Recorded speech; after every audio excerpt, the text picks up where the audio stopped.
There are concerns that the Koeberg Nuclear Power Station is reaching the end of its life cycle. The power plant has been plagued by a number of breakdowns in the past year, and some are worried about how safe it will be to keep it running for another 20 years. Physics professor Hartmut Winkler joins me now to discuss this further. He joins us now virtually. Mr. Winkler, thank you very much for your time. You wrote an article basically saying that, with its operating license expiring in 2024, it looks like South Africa has failed its nuclear test. Just tell us more. Yes, no, the problem's not that it's expiring. That was always going to happen 40 years after this was originally granted. So what we're looking at now is that given that this country is so short of electricity, it needs to just make sure that the plan that it's got for keeping power going over the next while or so is actually functional. And a critical component of that was to try and keep the Koeberg nuclear plant running for the foreseeable future. And what that meant was that they had to undergo a whole lot of maintenance and changes to the plant that would enable it to get a license to carry on for another 20 years thereafter. And that's where we are now. And this year, much of the plant was going to be shut down for at least, there's two units, let me explain. Each unit was going to be shut down for about 5 months. And during that time, those critical operations were going to be performed. The main thing being the exchange of the old steam generators for new ones. And one of the units therefore switched off in January, and that job was supposed to have been finished in June, and that would have enabled that particular unit to get its license to continue for another 20 years. And then the other unit, and that's still meant to happen later this year, and go on until just after Christmas. And with all these delays when it comes to the maintenance of both those units at Koeberg, I mean, we found out during the time that they would announce your stage 6, for instance, that there were breakdowns there as well. And that obviously, once you move to stage 6, it means that the crisis has become even bigger than you thought. So with all these challenges that you've mentioned, does it look like we'll be able to see, it being extended further than 2024? All right. So the critical exchange of these steam generators didn't happen. And the rumors, unfortunately, has never really been spelled out exactly what happens, but the rumors were that the French company that was supposed to effect those changes arrived at the beginning of the year and found that things were not ready. And by things not being ready meant that there was a storage facility for the old ones, which are now radioactively contaminated. They were supposed to be put there. So this whole operation essentially was postponed. That didn't stop Koeberg Unit 2 from staying shut for 6 months, in fact, longer than originally anticipated.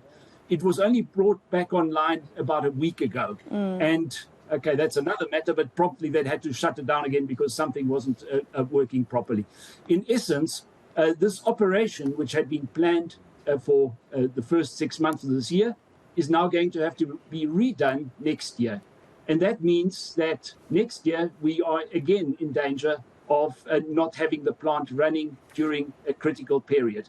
If they don't manage to finish it next year, although I really think they should, then that would really mean that they wouldn't get their license beyond then.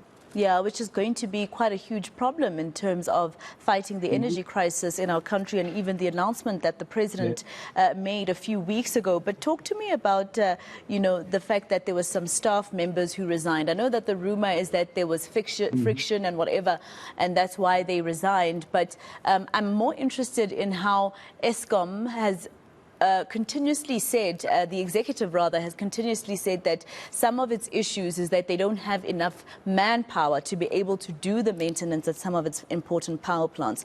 So people resigning also, that also, I assume, brings a huge problem in completing the maintenance at Koeberg? It could. They have got people there that have worked there for a long time. So in theory, it should all still work. But it's certainly they haven't been operating as well as I thought they would have. I thought that this exercise was going to go down fairly smoothly because it's comparatively easy. Bear in mind that we have a nuclear sector that likes to tell us that they can build a whole lot of new plants and so on, something that would be far more complicated than what they've just attempted to do this year. It doesn't reflect very well on the capacity of the nuclear sector.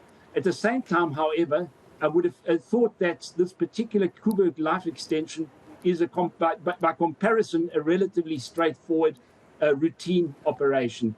The fact that it hasn't proved to be that it is worrying.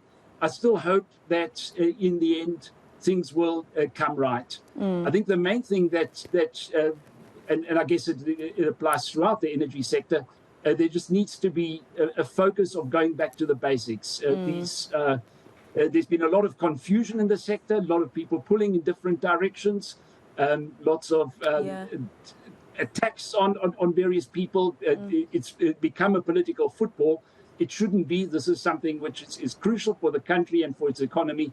And so I think this idea of getting the basics right is crucial. And so I really hope that this exercise does, in the end, produce what it's supposed to. And, just my last question to you, I know that you've said that we should drop our ambitions to get yet another nuclear plant or a nuclear power station. But I'm interested in your thoughts when it comes to what the president said, because it sounds like at Koeberg, the other problem is all the red tape. When they need to, for instance, order a certain part, they need to go through all these steps before the procurement happens, etc. And the president said that the red tape needs to be eradicated or taken off, right? But if there's been corruption at Eskom to the level that we've seen with the red tape there, imagine what will happen once the red tape is removed. I don't know if you're seeing my point. What do you think about these steps that the president has announced? Yes, I think ultimately something like that had to happen. Removing all the red tape isn't a guarantee for things not going wrong and things being done the wrong way. Sometimes actually a confusing system enables corruption and abuse of the purchasing processes. So I think it's just a case of still doing things properly, still following every step to the letter, but just making sure that things aren't sitting in an inbox somewhere for several months. And I think that's really what they've been talking about. The president had set up this, what effectively is a red tape unit, a body of people who was just looking at everywhere in government where there were these snarl-ups. And certainly the actual process of the procurement really just means somebody reading through a whole lot of documents and signing off and passing it on to wherever. And it's really a case of getting rid of the instances where things are just lying down and nothing happens. I think that's ultimately what we're looking at. Yeah, absolutely. Well, thank you very much for your insight, Prof, here on eNCA. That was physics professor Hartmut Winkler speaking to us there. All right, still to